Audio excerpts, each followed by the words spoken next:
साथियों नमस्कार, कैसे हैं आप सभी। आशा करता हूं बहुत ही अच्छे होंगे और ज़बरदस्त जिंदाबाद होंगे।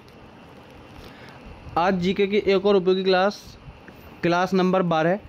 ठीक है, इन सभी क्लासों में आपके लिए क्वेश्चन जो होते हैं आपके आने वाले जो वनडे एग्जाम्स हैं उन सभी को ध्यान में रखते हुए ये क्वेश्चन सेलेक्ट किए जाते हैं, जिससे आप सभी का परीक्षा में स्कोर बहुत ही अच्छा बन सके। ठीक है, आप वीडियो को बिल्कुल भी हल्के में मत लेना। यहाँ इसमें जितने भी सभी क्वेश्चन हैं कोई ना कोई किसी न किसी एग्जाम में पहले पूछा जा चुका है और आगे वह ज़रूर पूछा जाएगा। तो वीडियो को स्टार्ट करते हैं बिना किसी देरी के। आज का हमारा पहला क्वेश्चन है, कौन सा विदेशी आक्रमणकारी कोहिनूर हीरा एवं मयूर सिंहासन लूटकर अपने साथ स्वदेश ले गया था। ठीक है, ये मयूर सिंहासन कहाँ था? दिल्ली में। ठीक है, दिल्ली में था मयूर सिंहासन, जिसको हम तख्ते हाउस के नाम से भी जानते हैं। ठीक है, और ये बात है 1761 में क्या हुआ था, जब नादिर शाह इस हीरे को लूट कर ले गया था। ठीक है, 1761 ईस्वी में आदिल नादिर शाह इसे इराक ले गया था। किसको? कोहिनूर हीरे को। कहाँ लगा हुआ था? मयूर सिंहासन तख्ते हाउस में लगा हुआ था, जो कि कहाँ पर स्थित है? दिल्ली में स्थित है। नेक्स्ट क्वेश्चन है, भारत में सबसे पुरानी पर्वत श्रृंखला कौन सी है? तो भारत की जो सबसे पुरानी पर्वत श्रृंखला वो कौन सी है? अरावली पर्वत श्रृंखला है। ठीक है, अरावली पर्वत श्रृंखला, अरावली पर्वतमाला सबसे पुरानी पर्वतमाला है।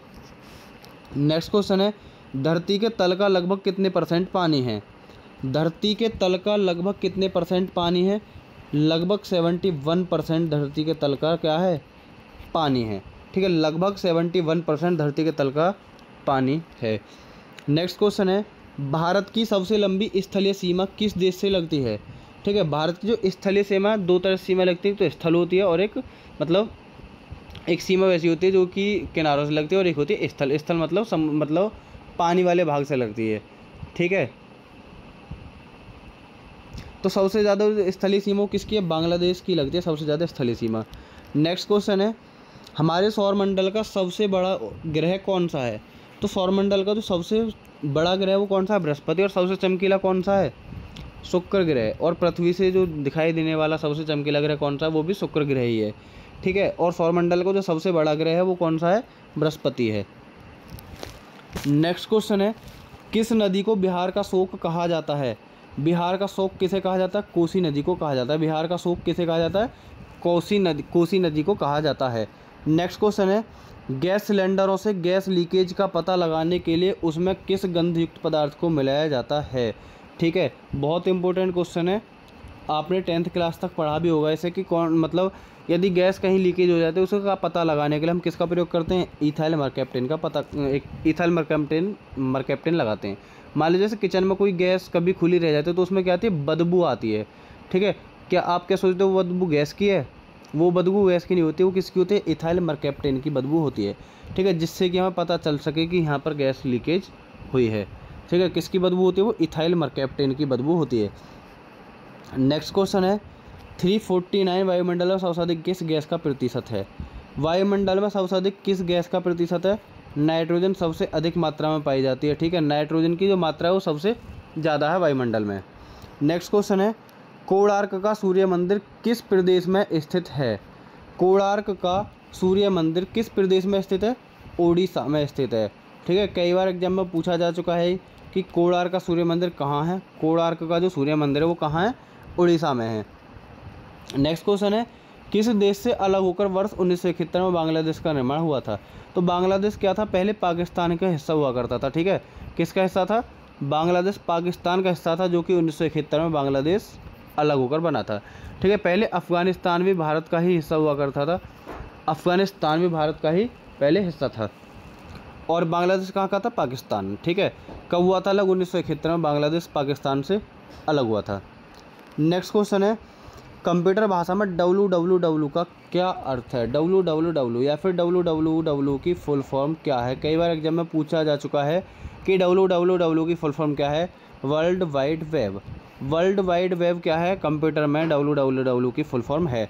नेक्स्ट क्वेश्चन है, 1 किलोबाइट में कितनी बाइट होती है? ये क्वेश्चन भी रिपीटेड है, एग्जाम में पूछ चुका है SSC से। 1 किलोबाइट में कितनी बाइट होती हैं? 1 किलोबाइट में बाइटों की संख्या होती है 1024। ठीक है, 1024 बाइट होती है किसमें? 1 किलोबाइट में। नेक्स्ट क्वेश्चन है, भारतीय राष्ट्रीय कांग्रेस के 1929 के ऐतिहासिक अधिवेशन की अध्यक्षता किसने की थी? 1929 में जो कांग्रेस का अधिवेशन हुआ था उसके अध्यक्ष कौन थे? उसके अध्यक्ष थे जवाहरलाल नेहरू। ठीक है, जवाहरलाल नेहरू ने 1929 के अधिवेशन की अध्यक्षता की थी। नेक्स्ट क्वेश्चन है, केंद्रीय असेंबली में बम फेंकने में भगत सिंह का साथी कौन था? ठीक है, जब भगत सिंह ने असेंबली में बम फेंका था तो उसके साथ आया था एक व्यक्ति, वो कौन था? बटुकेश्वर दत्त। ठीक है, बटुकेश्वर दत्त ने इसका पूरा साथ निभाया था जब बम फेंकने असेंबली में गए थे। कौन? भगत सिंह। ठीक है, नेक्स्ट क्वेश्चन है, मुस्लिम लीग ने भारत विभाजन की मांग सबसे पहले कब की थी? तो सबसे पहले जो भारत विभाजन की मांग हुई थी वो हुई थी 1940 ईस्वी में। ठीक है, 1940। भारत पाकिस्तान का पहले हिस्सा था, इसका बंटवारा हुआ था 14 अगस्त 1947 को। तो भारत जो अपना जो पाकिस्तान अपना स्वतंत्रता दिवस मनाता है वो मनाता कब? 14 अगस्त को। और भारत कब मनाता है? 15 अगस्त को। तो इनमें कुछ घंटे का ही अंतर था दोनों में, जब ये दोनों अलग हुए थे। ठीक है, दोनों अलग हुए थे, केवल कुछ घंटे, शायद कुछ मिनट का ही इन दोनों में अंतर है। लेकिन जो स्वतंत्रता दिवस है वो मनाया जाता है 14 अगस्त को पाकिस्तान का और 15 अगस्त को भारत का। नेक्स्ट क्वेश्चन है, कॉमनवेल्थ पत्रिका का प्रकाशन किसने किया था? कॉमनवेल्थ पत्रिका का प्रकाशन किसने किया था? कॉमनवेल्थ पत्रिका का प्रकाशन किया था श्रीमती एनी बेसेंट ने। ठीक है, श्रीमती एनी बेसेंट ने किया था कॉमनवेल्थ पत्रिका का प्रकाशन। नेक्स्ट क्वेश्चन है, किस एकमात्र भारतीय को अर्थशास्त्र में नोबेल पुरस्कार मिला है? अभी तक के अकेले भारतीय हैं जिन्होंने भारत में अर्थशास्त्र में नोबेल पुरस्कार जीता, कौन है? अमर्त्य सेन। ठीक है, अमर्त्य सेन एकमात्र ऐसे भारतीय हैं जिनको अर्थशास्त्र के क्षेत्र में नोबेल पुरस्कार दिया जा चुका है। नेक्स्ट क्वेश्चन है, 1856 में विधवा पुनर्विवाह कानून किसके प्रयासों से बनाया गया था? 1856 में यहाँ से क्वेश्चन आपके तैयार होता है कि विधवा पुनर्विवाह जो कानून है वो कब चला था? वो चला था 1856 में। कौन सा कानून? विधवा पुनर्विवाह कानून। कब? 1856 में। इसमें किसने प्रयास किया था? ईश्वर चंद्र विद्यासागर के प्रयासों से ये चला हुआ था। ठीक है, ईश्वर चंद्र विद्यासागर के प्रयासों से। नेक्स्ट क्वेश्चन है क्वेश्चन नंबर 19। लॉर्ड कैनिंग ने नवंबर 1858 में कहाँ आयोजित दरबार में भारत में क्राउन के शासन की घोषणा की थी? ठीक है, कैनिंग ने नवंबर 1858 में कहाँ आयोजित दरबार में भारत में क्राउन के शासन की घोषणा की थी? तो इसने की थी इलाहाबाद में। ठीक है, इलाहाबाद में आयोजित दरबार में एक दरबार लगा हुआ था इलाहाबाद में, जहाँ पर इसने बोला था कि भारत में क्राउन का शासन होगा। नेक्स्ट क्वेश्चन है, वेलेजली के साथ सबसे पहले सहायक संधि किस राज्य के साथ शासक ने की थी? ठीक है, वेलेजली के साथ सबसे पहले सहायक संधि किस राज्य के शासक ने की थी? हैदराबाद के निजाम ने। ठीक है, निजाम कहाँ का शासक था उस टाइम पर? निजाम वहाँ उस टाइम पर था हैदराबाद का शासक। ठीक है, जिसने सबसे पहले वेलेजली के साथ सहायक संधि की थी। क्वेश्चन नंबर 21 है, भारत की सर्वाधिक बड़ी जनजाति कौन सी है? यानी कि सबसे बड़ी जो जनजाति भारत की वो कौन से? गौंड।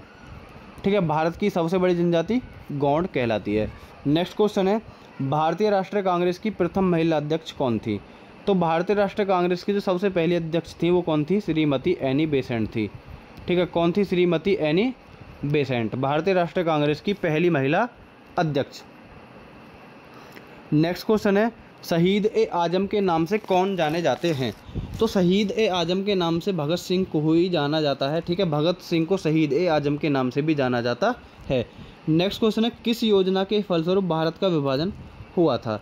तो कौन सी योजना थी जिसमें भारत का विभाजन हुआ था? भारत और पाकिस्तान का जो विभाजन हुआ था वो होता माउंटबेटन योजना के फलस्वरूप या उपरांत या पश्चात। मतलब जब माउंटबेटन योजना आई थी, माउंटबेटन कौन था? अंग्रेजों का एक अध्यक्ष था, यानी कि वायसराय था।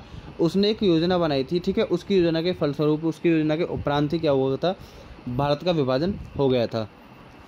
नेक्स्ट क्वेश्चन है, जनरल डायर जलियांवाला बाग हत्याकांड से जुड़े, ठीक है, की हत्या किसने की थी? जनरल डायर की हत्या किसने की थी? जनरल डायर की हत्या की थी किसने? ऊधम सिंह ने। ठीक है, ऊधम सिंह ने जनरल डायर की हत्या की थी। जनरल डायर कौन था? जिसने जलियांवाला बाग हत्याकांड, जो कि कब हुआ था? 1919 में अमृतसर में हुआ था। ठीक है, 1919 में जो जलियांवाला बाग हत्याकांड हुआ था उसमें गोली चलवाई थी किसने? जनरल डायर ने। ठीक है, तो ऊधम सिंह ने क्या किया था? तभी से इसने मन में कसम खा ली थी कि मुझे जनरल डायर को गोली से मारना है, और ऊधम सिंह ने हत्या की थी किसकी? जनरल डायर की। नेक्स्ट क्वेश्चन है बंगाल का विभाजन कब और किसके द्वारा किया गया था। ठीक है, 1905 ईस्वी में बंगाल का विभाजन हुआ था। और बंगाल में जो विभाजन हुआ था मतलब इसमें कांग्रेस किसने किया था, कांग्रेस शामिल था, ये किया था करजन द्वारा। ठीक है, गवर्नर था भारत का एक। अंग्रेज़ों ने क्या किया था, अंग्रेज़ों ने जब भारत के जो लोग थे अंग्रेज़ों से मतलब आज़ादी की मांग कर रहे थे, तो उन्होंने क्या किया था, डायरेक्टली सत्ता भारत को तो नहीं सौंपी, लेकिन डायरेक्टली इनडायरेक्टली सत्ता इनके हाथों में ही थी। इन्होंने भारत का बहुत समय बेवकूफ़ बना कर रखा था कि हम एक सरकार बनाएंगे, और सरकार मतलब इन्होंने बोला था कि एक राजा होगा और जो शासन चलेगा मतलब जो कानून बनाए जाएंगे वो राजा के आदेश के द्वारा बनाए जाएंगे। और राजा कौन होगा, राजा इनका खुद का आदमी। तो उस समय पर इन्होंने एक पद चलाया था गवर्नर का। ठीक है, उसका बाद इन्होंने एक पद चलाया था गवर्नर जनरल का, उसका चलाया था वायसराय का। ठीक है, तो गवर्नर उस टाइम पर कौन थे, लॉर्ड कर्जन थे। लॉर्ड कर्जन ने बंगाल का विभाजन कराया था। ये क्वेश्चन कई बार एग्जाम में पूछा जा चुका है, और ये रेलवे में भी क्वेश्चन पूछा जा चुका है कि बंगाल का विभाजन कब हुआ था, 1905 ईस्वी में हुआ था। नेक्स्ट क्वेश्चन है भारत में कुल कितने उच्च न्यायालय हैं। भारत में उच्च न्यायालय कितने हैं, 25 हैं। 2019 में एक और बन चुका है कलकत्ता, मतलब 2019 में एक और बना था नया। उससे पहले क्या थे, 24 थे। 2019 के बाद अब कितने हैं, अब कुल उच्च न्यायालयों की संख्या कितनी है, 25 है। भारत में कुल कितने उच्च न्यायालय हैं, 25 हैं। नेक्स्ट क्वेश्चन है प्रथम लोकसभा का अध्यक्ष कौन था, या लोकसभा का प्रथम अध्यक्ष कौन था, जीवी मावलंकर जी। ठीक है, जीवी मावलंकर कौन थे, लोकसभा के पहले अध्यक्ष थे। नेक्स्ट क्वेश्चन है संविधान सभा का अस्थायी अध्यक्ष किसे चुना गया था। संविधान सभा का जो अस्थायी अध्यक्ष था वो किसे चुना गया था, सच्चिदानंद सिन्हा को। संविधान सभा की जब बैठक हुई थी, ठीक है, कब हुई थी बैठक, एक हुई थी 6 दिसंबर को, दूसरी हुई थी 9 दिसंबर को, और तीसरी हुई थी 11 दिसंबर को। तो इनमें क्या हुआ था, संविधान सभा का एक तो चुना गया था स्थायी अध्यक्ष। स्थायी होते हैं परमानेंट को। ठीक है, एक था स्थायी अध्यक्ष और दूसरा था अस्थायी अध्यक्ष। तो इसके जो स्थायी अध्यक्ष चुने गए थे, इसके स्थायी अध्यक्ष थे डॉक्टर राजेंद्र प्रसाद, जो कि भारत के पहले राष्ट्रपति भी रह चुके हैं। ठीक है, डॉक्टर राजेंद्र प्रसाद कौन थे, भारत के पहले राष्ट्रपति भी थे, और ये संविधान सभा के स्थायी अध्यक्ष चुने गए थे। और जो अस्थायी अध्यक्ष थे वो कौन थे, डॉक्टर सच्चिदानंद सिन्हा को संविधान सभा का अस्थायी अध्यक्ष चुना गया था। अस्थायी का मतलब होता था मतलब इन्हें हम चेंज कर सकते थे, लेकिन स्थायी अध्यक्ष क्या था कि जिसको हम चेंज नहीं कर सकते, वो क्या हो गया, परमानेंट हो गया। ठीक है, तो मिलते हैं नेक्स्ट वीडियो में, तब तक के लिए नमस्कार, जय हिंद, धन्यवाद।